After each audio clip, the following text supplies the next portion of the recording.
안녕하세요. 일신사입니다. 저희 채널에는 신박한 사연들이 많이 있으니 많은 분들의 구독 부탁드립니다. 이번 사연은 이번 기간 동안 병수발하러 오지 않는다고 구박하던 시어머니를 참교육한 며느님의 사연인데요. 함께 보시겠습니다. 안녕하세요. 결혼 3년 차 맞벌이 하는 여자입니다. 나이는 30대 초반이고요. 신랑은 저보다 3살 많고 아이는 내년쯤 계획하고 있습니다. 댓글을 보면 결혼할 때 누가 뭘 해왔는지를 중요시하는 분들이 많아서 오해가 없도록 결혼할 당시 상황에 대해서 먼저 말씀드릴게요. 지금 살고 있는 신혼집은 제가 결혼 전에 사두었던 아파트입니다. 결혼 얼마 안 남았을 때 집 담보대출을 거의 다 갚은 상황이었고요. 신랑은 모아두었던 돈으로 신혼집 살림살이와 인테리어를 했습니다. 현재 버는 돈은 제가 신랑보다 2배 정도 더 벌고 있고요. 시부모님은 지방 소도시에 사시는 평범한 분들입니다. 손아래 신우가 한 명이 있고 신우는 작년에 결혼해서 아이를 낳은 지 얼마 안 되었습니다. 신우네는 시어머니로부터 육아 도움 받으며 시댁 근처에 살고 있습니다. 결혼 전에 시댁에 인사를 갔을 때부터 시어머니는 신랑에 비해 제가 많이 뒤처진다는 식으로 말씀을 하셨습니다. 그때는 아들을 사랑하는 엄마의 마음이려니 하고 생각했어요. 결혼한 이후에 한동안 시어머니는 저에게 신랑 아침밥을 챙겨 먹였는지 아침마다 전화를 하셨습니다. 저도 일을 하는 사람이고 신랑에 비해 오히려 업무량이 많은데 시어머니가 이렇게 간섭을 하는 것이 너무 듣기 싫어서 참다 못해 신랑에게 이런 전화 오지 않도록 해달라고 부탁을 했습니다. 신랑이 시어머니께 전화를 해서 저에게 아침마다 전화하는 것을 그만하시라고 해서 그 뒤로는 아침에 전화가 오지 않게 되었습니다. 시어머니는 뵐 때마다 신랑이 세상에서 가장 똑똑하고 잘난 사람이라고 말씀하셨습니다. 아들을 사랑하는 엄마가 하는 말씀으로 이해를 했었는데 계속 반복되니 내 아들은 잘났고 너는 그에 못 미친다 라는 뜻으로 들려서 별로 듣고 싶지 않더군요. 그렇다고 시어머니께 그런 말씀 그만하시라고 할 수도 없어서 그냥 듣고 흘려왔습니다. 그 외에도 시어머니의 말과 행동 중에서 의아스럽거나 유쾌하지 않은 것들이 좀 있었지만 자잘한 것들이라 패스할게요. 결혼 초기에 아침마다 전화하는 시어머니 전화를 신랑에게 얘기해서 잘랐으니 이 정도지, 그렇지 않았으면 제가 힘들게 참고 살아왔거나 제가 크게 폭발하거나 했을 것 같습니다. 저희는 한 달에 한 번 정도 시댁에 방문합니다. 갈 때마다 시부모님과 신혼에 함께 시부모님 드시고 싶으시다는 음식 사드리고 와요. 시부모님께 용돈 10만 원씩 봉투에 넣어서 드리고 옵니다. 친정은 차로 20분 거리에 살고 있어요. 친정에는 언제든 갈 수 있다는 마음 때문인지 가까이 살지만 자주 가지는 않습니다. 친정에 주기적으로 드리는 용돈 같은 것은 없고요. 친정 부모님께서 아직 자식들에게 용돈 받는 것을 자존심이 허락하지 않으시는 것 같습니다. 오빠나 제가 결혼하고 용돈 드리려고 하면 이 돈 모아서 니네나 잘 살아라 하시며 돈을 받지 않으셔서 못 드리고 있습니다. 다른 집들은 설날에 직장 다니기 시작한 자식은 부모님께 세뱃돈을 드린다는데 저희 부모님은 설날에 자식들과 손주들에게 세뱃돈을 주시는 분들이십니다. 세뱃돈은 어른이 아랫사람에게 주는 것이라면서요. 친정 부모님은 자존심이 강하셔서 아직 우리 힘 있다는 것을 자식들에게 보여주고 싶어 하시는 것 같기도 합니다. 부모님은 또 독립적인 성향이 강하셔서 자식들의 삶에 전혀 관여를 안 하십니다. 자식들에게 찾아오라는 말씀 한 번 안 하시다가 찾아뵈면 그때서야 신나게 반겨주시는 정도입니다. 저희 부모님이 표현은 안 하셔도 자식 손주들 보고 싶기는 다른 부모님들과 마찬가지겠죠. 작년에 엄마가 무릎이 안 좋아서 병원에서 수술을 받으셨습니다. 병원에 4주 정도 입원해 계셨어요. 저는 친오빠와 둘이서 같이 개인 사업을 하고 있습니다.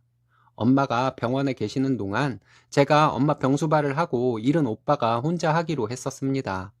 오빠가 쉬는 날 없이 빡세게 일하면 되긴 되었거든요. 제가 병원에 있는 동안 계속적으로 주변 사람들의 어이없는 말들을 들어야 했습니다. 다들 그렇게 며느리를 찾으시더군요. 병원 청소하시는 아주머니들께서 지나가시면서 꼭 한마디씩 하시는데, 딸이지? 며느리들은 그렇게 안 해. 라고 하셨습니다. 간호사분들도 간호조무사분들도 이 비슷한 말씀을 한 번씩 하시더라고요. 그냥 듣고 넘기긴 했지만 자꾸 들으니 듣기 싫더군요. 엄마가 수술을 들어가실 때 간호조무사분들이 침대를 끌어주시는 것을 따라가다가 수술실 앞에서 잠시만 기다려달라고 하고 제가 엄마 볼에 뽀뽀를 하며 잘하고 와, 기다리고 있을게 라고 말하며 보내드리려고 하는데 딸이죠? 며느리들은 이렇게 못해. 이러시더라고요. 엄마 병수발 하면서 간이 침대에서 자며 불편하게 생활을 하고 있는데 같은 말 자꾸 들으니 많이 거슬렸습니다. 엄마 수술 후에 한 번은 엄마가 깍두기를 잘 드시길래 작은 통에 깍두기를 소분해서 냉장고에 넣고 있는데 청소하는 아주머니 두 분이 보시고는 한 분이 딸이지 며느리들은 저렇게 살갑게 안 해.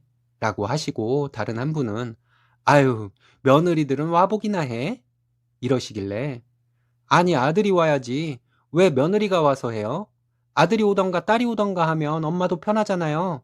그랬더니 그 아주머니들은 그래도 그게 아니지 하시면서 며느리가 와서 간병을 하고 아들은 일을 해야지 하길래 며느리가 왜 꼭 와야 해요? 혜택 본 건 아들 딸인데 받은 것도 없는 며느리가 왜 와요? 라고 말했더니 아무 말씀 안 하시고 다른 곳으로 가시더라고요. 엄마 수술 직후 제가 엄마 소변통 비워주면서 엄마, 어렸을 때 내 똥기저귀 갈아준 거 이걸로 퉁치는 거다 라는 말을 했는데 같은 병실 옆자리 아주머니가 며느리가 와서 저처럼 잘해주면 좋겠다고 하시더군요. 그러더니 잠시 후에 아드님에게 전화를 하더니 며느리 오라고 하라며 짜증을 내셨습니다.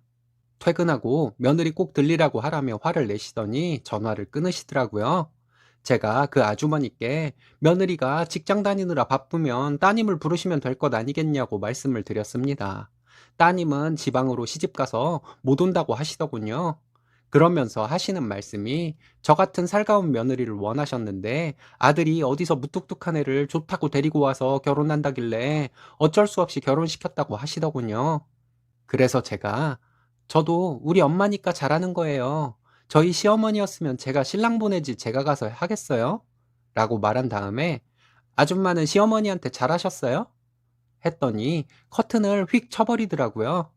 병원에 있는 4주 동안 엄마 병간호하는 것보다 딸이지 며느리들은 이렇게 하네. 이 얘기 반복해서 듣는 것이 더 힘들 정도였습니다. 며느리들은 하나 소용없다. 안 온다. 시부모에게 잘하지 않는다.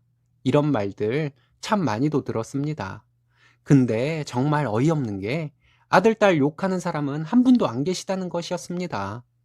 충격적인 것은 그렇게 며느리 흉보는 말을 하는 분들이 같은 여자라는 것이 더 충격적이었고요. 엄마 병간호하던 기간이 몰랐던 세상에 대해 배우는 시간이었던 것 같습니다. 엄마가 수술도 잘 되시고 회복도 잘 되었습니다. 퇴원을 하시고 엄마도 저도 일상으로 돌아갔어요. 엄마 병간호로 어쩔 수 없었지만 일을 오빠가 전부 해온 것이 미안해서 열심히 일했습니다. 제가 야근을 하면서까지 오빠를 좀 쉬게 해주려고 노력했어요. 오빠는 괜히 저에게 미안해하는 눈치였습니다. 새언니가 해야 할 일을 저에게 시켰다고 생각하는 느낌이라고 해야 할까요? 물론 새언니는 제가 엄마 병간호하는 동안 저에게 가끔 전화해서 수고한다고 했어요. 주말에 와서 새언니는 저에게 집에 가서 쉬다 오라고 했지만 엄마 불편할까봐 거절했습니다. 저는 그걸로 새언니가 할 일은 다 했다고 생각했어요. 얼마 전에 시어머니께서 어깨 수술을 하셨습니다. 가벼운 수술이어서 병원에 3일 정도 입원하시면 된다고 했는데 병원 밥 편히 받아 드시는 것이 좋다고 하시며 일주일간 병원에 계셨어요. 병원에 계시는 동안 저에게 전화를 해서 저에게 와서 당신 병수발 안 드냐고 하시더군요. 일 때문에 못 간다고 말씀드리고 주말에 신랑과 문병을 가겠다고 대답을 했습니다. 그리고 주말에 신랑과 함께 시어머니 병원에 찾아갔어요. 어머님 혼자 계시더군요. 아버님은 왜 와 계시지 않냐고 했더니 와봐야 별 도움 안 돼서 집에 그냥 계시라고 했다고 말씀하셨습니다. 사가지고 간 것들 냉장고에 넣어 놓고 같은 방에 계시는 분들께도 함께 드시라고 말씀드리고 났더니 어머님이 저에게 정색을 하시고는 시어머니가 병원에 입원했는데 제가 병수발을 하러 오지 않았다고 서운하다고 하시더군요. 지금도 제가 이렇게 무심한데 당신 늙어서는 어떻겠냐고 신세한탄을 하시며 다른 환자분들에게 동의를 구하는 듯이 한 번씩 불러보셨습니다. 기가 막히더군요. 제가 어머님께 아들도 있고 가까이 사는 딸도 있는데 왜 꼭 사업하느라 바쁜 며느리가 와서 병수발을 해야 하냐고 말씀드렸어요. 시어머니는 병수발을 왜 딸이 하냐고 하시면서 며느리가 해야 하는 것이라고 더 정색을 하고 말씀하시더군요. 솔직히 말씀드리면 이때 저는 당신 아들 잘나서 저에게 아깝다는 뉘앙스로 매번 말씀하시던 시어머니의 밉살 맞은 모습이 떠올랐습니다. 그래서 제가 어머님이 나 어머님 슬하에서 혜택을 받고 자란 딸도 아닌데 제가 왜 어머님 병수발을 해야 하냐고 병실에 계신 분들 다 들리게 큰 소리로 얘기했습니다. 심지어 결혼 후에 늘 말씀하실 때 어머님은 신랑만 잘났고 신랑이 저에게 아깝다고 늘 말씀하신 데다가 저도 일을 하고 있고 신랑 버는 돈에 2배 가까이 버는 사람인데 간병인이 필요할 정도도 아닌 간단한 수술을 받은 시어머니 병수발을 들기 위해 이 먼 곳까지 올 수는 없는 것이라고 말씀드렸어요. 시어머니 표정이 놀람 반 분노 반이더군요. 작년에 제가 친정엄마 입원하셨을 때 병수발을 했던 것을 말씀하시면서 서운하다는 말씀을 하셨습니다. 정말 어이가 없어서 시어머니께 그건 제가 친정엄마 딸이라서 병수발을 한 것이니 어머님은 아가씨에게 병수발을 하라고 하시면 된다고 말씀드렸어요. 같은 병실에 계시던 아주머니들이 수군대시더군요.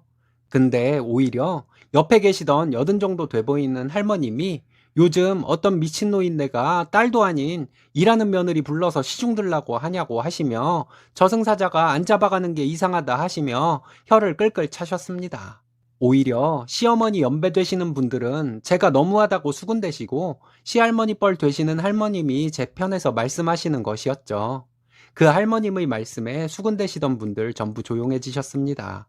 요즘 많이 바쁜데 어머님 병문안을 신랑 혼자 보내기 그래서 없는 시간 쪼개서 왔더니 구박이나 받고 간다며 시어머니께 인사드리고 왔습니다.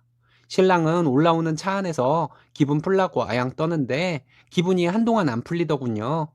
병수 바른 며느리가 라는 공식은 누가 만든 걸까요?